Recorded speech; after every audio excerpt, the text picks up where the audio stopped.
So, you've dived in. You bought some crypto. That's awesome.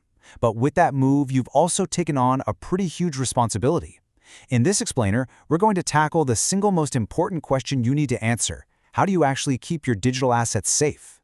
You know, in the crypto world, you hear this phrase all the time, be your own bank. It's a really powerful idea, right? But it also means you're your own security guard. So how do you protect your funds from hackers, from simple accidents, or even just plain bad luck? Okay, first things first, let's clear up a huge misconception. A crypto wallet does not actually hold your coins like a leather wallet holds cash. Your coins, they always live on the blockchain. A crypto wallet is way more like a keyring. It holds the secret cryptographic keys that prove you own your stuff and give you the power to use it.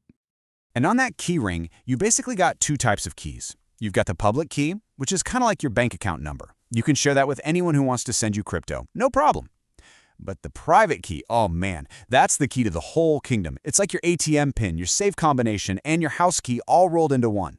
It gives total access to your funds. You have to keep it secret, always.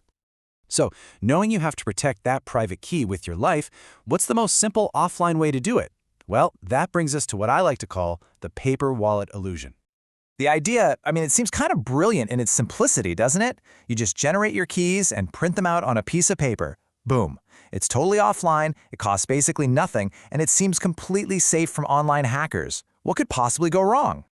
The appeal is super obvious. It's the cheapest form of cold storage, which just means your keys are offline. But here's the catch. Its greatest strength is also its absolute fatal flaw. At the end of the day, it's just a piece of paper. Before we get into that, just look at this number for a second, 23%. What do you think that represents? That's the estimated percentage of all Bitcoin that a major research firm thinks is just lost forever. We are talking about tens of billions of dollars in value that has just vanished. And a huge chunk of that is because of the very thing we're talking about, private keys that were lost, forgotten, or just plain destroyed. And this perfectly highlights the hidden dangers of relying on paper. First, it's just so fragile. A fire, a flood, even just faded ink over time. If the paper's gone, your crypto's gone. Second, it can be compromised the second you make it. Most people use online websites to generate the keys, which could be hacked. Or they print them on a shared printer at work that might store a copy. And third, and this is so important, there are no second chances. There's no backup phrase, no recovery process. That single piece of paper is everything. Okay, so if paper wallets are a total minefield of risk, what's the alternative? Well, it all comes down to understanding this fundamental choice that every single crypto owner has to make. Hot wallets versus cold wallets. It really just boils down to this. A hot wallet is any wallet that's connected to the internet. Think about those apps on your phone or extensions in your web browser. They're awesome for daily use and frequent trading, but they are vulnerable to online hacks. A cold wallet, on the other hand, is completely offline. It's built for long-term holding, for HODLing, and its biggest risk is physical, like being lost or stolen. So the crucial point is this: to be truly secure, especially if you have a serious amount of crypto, you need that offline protection you get from cold storage. But you've got to get it without the massive deal-breaking flaws we just saw with paper wallets. And that is where the modern solution comes into play. The thing that strikes that perfect balance between being secure and actually being usable, the hardware wallet. So, what is a hardware wallet? It's a small, dedicated physical device, and it often looks a lot like a USB stick. Its one and only job is to generate your private keys and store them in a completely offline environment. That's it. Now, this is why hardware wallets are a total game changer, because they solve every single problem we saw with paper. They're built to be robust, not fragile. They use a super secure chip to protect your keys, the same kind you'd find in a modern passport. And most importantly, they are recoverable. If you lose or break the device, a secret recovery phrase that you wrote down during setup lets you get all your crypto back. It's a really affordable way to get true peace of mind. You know, I love this analogy somebody came up with. It just perfectly captures the magic of a hardware wallet. It's like this. It lets you open your safe, authorize a transaction, without anyone around you being able to see the shape of your key, your private key, which could happen on a compromised computer.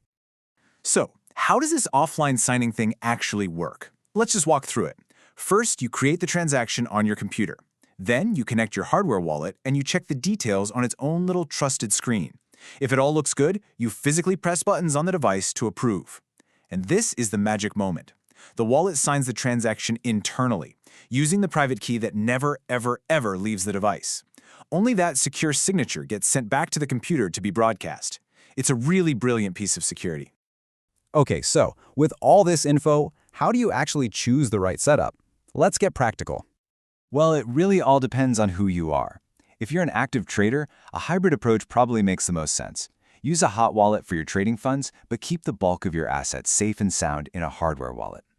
If you're a long-term holder, a HODLer, the answer's simple. A hardware wallet is the gold standard. And if you're just starting out, hey, it's totally fine to begin with a good, reputable hot wallet, but you should have a clear plan to upgrade to a hardware wallet as soon as your investment becomes an amount you really can't afford to lose. Because, at the end of the day, there is no single best wallet for every single person. The goal here is always to find the right balance of security, convenience, and cost that fits your specific needs and how much risk you're comfortable with. So I'll just leave you with this one question. After everything we've covered, from the fragile illusion of a paper wallet to the solid security of offline signing, just take a moment to ask yourself, is your crypto really as secure as you thought it was? It's a question worth getting right. Thanks for joining this explainer.